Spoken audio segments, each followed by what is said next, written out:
આપણે સૌ જાણીએ છીએ કે ડેરિવેટિવ્સ માર્કેટમાં દર 10માંથી 9 લોકો પૈસા ગુમાવે છે. આ એક હકીકત છે. હા, બરાબર. તો પ્રશ્ન એ થાય કે જે થોડા જીતે છે એ કોણ છે?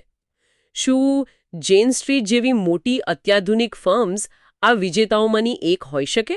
ચોક્કસ શક્યતા છે. જીન સ્ટ્રીટ એટલે અમેરિકા સ્થિત એક મોટી ક્વોન્ટિટેટિવ હેજ ફંડ છે. એમનું મુખ્ય કામ હાઈ ફ્રીક્વન્સી ટ્રેડિંગ છે. મતલબ કે ખૂબ ઝડપી સોદા કરવા.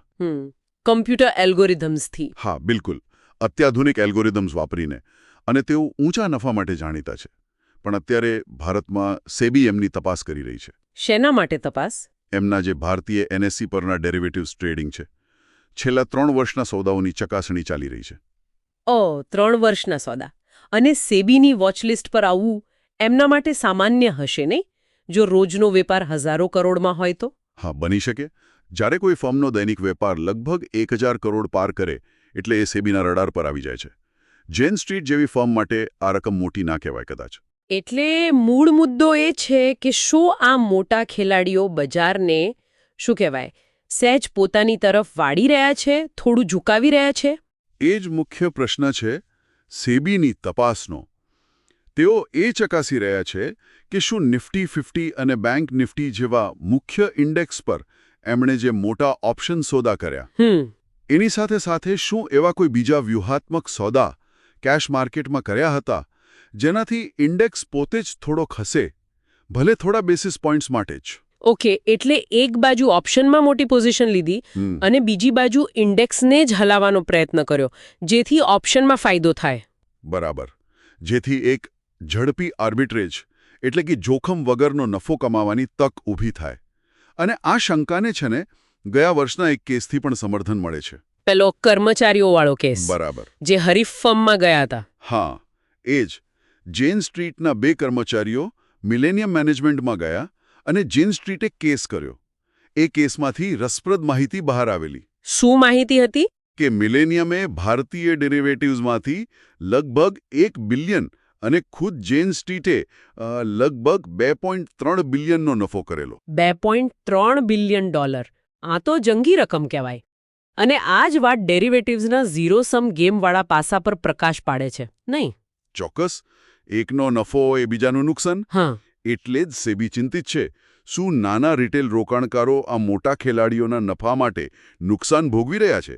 કારણ કે કદાચ રમવાનું મેદાન જ સરખું નથી. આ આખું ચક્કર કામ કઈ રીતે કરતું હશે? થોડું સરળ ભાષામાં સમજાવી શકો? જો ધારો કે કોઈ મોટી ફર્મ છે, એ નિફ્ટી વધશે એના પર મોટો દાવ લગાવે છે ઓપ્શન્સ દ્વારા. ઓકે, એટલે બુલિશ પોઝિશન લીધી. હા. હવે એ જ સમયે અથવા લગભગ એ જ સમયે તેઓ શું કરે? કેશ માર્કેટમાં જાય અને નિફ્ટી ઇન્ડેક્સમાં જે મુખ્ય કંપનીઓ છે એના ઘણા બધા શેર ખરીદી લે. જેથી ઇન્ડેક્સ ઉપર જાય. બરાબર. એટલા શેર ખરીદે કે ઇન્ડેક્સ સહેજ કદાચ થોડા બેસિસ પોઈન્ટ્સ એમની તરફેણમાં ઉપર જાય. હવે ડેરિવેટિવ્સમાં લિવરેજ બહુ ઊંચું હોય છે. હા, લિવરેજ મતલબ નાના ફેરફારથી પણ મોટો નફો કે નુકસાન. એક્ઝેક્ટલી. એટલે ઇન્ડેક્સમાં થયેલો આ નાનકડો ફેરફાર પણ પેલી ઓપ્શન્સ પોઝિશન પર મોટો નફો કરાવી શકે છે. અને આ બધું કેટલી ઝડપથી થતું હશે? મિલિસેકન્ડમાં. અહીં જ ગતિનો ખેલ છે. આ બધું અલ્ટ્રા ફાસ્ટ અલ્ગોરિધમ્સ કરે છે. સામાન્ય રિટેલ વેપારી કંઈ સમજે કે પ્રતિક્રિયા આપે તે પહેલા તો ખેલ પૂરો. હા, એમ જ સમજો. મોટા ખેલાડીઓ નફો બુક કરીને સોદામાંથી બહાર પણ નીકળી ગયા હોય અને નાના રોકાણકારો કદાચ નુકસાન સાથે રહી જાય. આ ખરેખર ચિંતાજનક વાત છે.